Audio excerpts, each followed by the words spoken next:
Alors, je suis Caroline Reiss, je suis membre du conseil municipal de Sélestat depuis 2008 et membre de la communauté de communes de Sélestat aussi. Et puis depuis un an, je suis conseillère régionale Grand Est.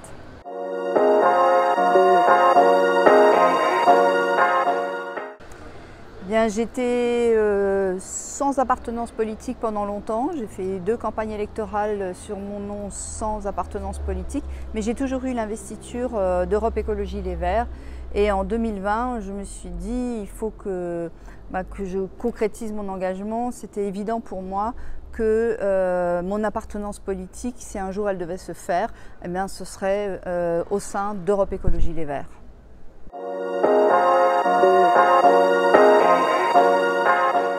Alors, au sein du conseil régional Grand Est, je m'occupe des lycées et de la culture et de la mémoire. Par rapport aux lycéens, j'ai constaté, cette fois-ci sur mon territoire, de grandes difficultés psychologiques, notamment suite à l'épreuve du Covid, à l'isolement du Covid. Et j'ai été contactée par des psychologues qui voulaient monter un point d'accueil et d'écoute jeunes. Et grâce à mes relations avec les élus de la majorité au Grand Est, on a réussi quand même tous les 3 à monter un point d'accueil et d'écoute jeunes qui va fonctionner à partir de la rentrée. Donc je suis très contente parce que moi j'avais identifié le problème, j'avais les solutions, mais je n'ai pas le pouvoir. Mais enfin, c'est eux, ils ont appliqué les propositions qui ont été faites par les associations psychologues. Et puis en ce moment, l'autre grand dossier qui nous concerne au Centre Alsace, c'est le dossier Europa Vallée. Et là, j'essaye de m'impliquer au maximum. Chaque fois que je suis, en tant que conseillère régionale, je suis invitée. Et donc, je participe au moment de concertation et je rends compte surtout aux associations qui n'ont pas accès à ces informations, je leur rends compte des avancées du dossier.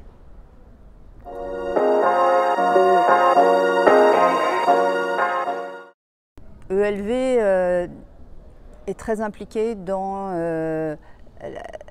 la défense de la souffrance animale, la lutte contre la souffrance animale, et ça c'est quelque chose que je porte aussi. Et j'espère que très tôt on aura des lois qui permettront de mettre fin à la souffrance animale destinée à l'alimentation humaine. Autre chose, je me rends compte dans mes échanges avec nos concitoyennes et nos concitoyens que la question d'un revenu citoyen, d'un revenu de décence revient souvent. Et j'ai bien aimé défendre cette question de revenu citoyen pendant la campagne de Yannick Jadot.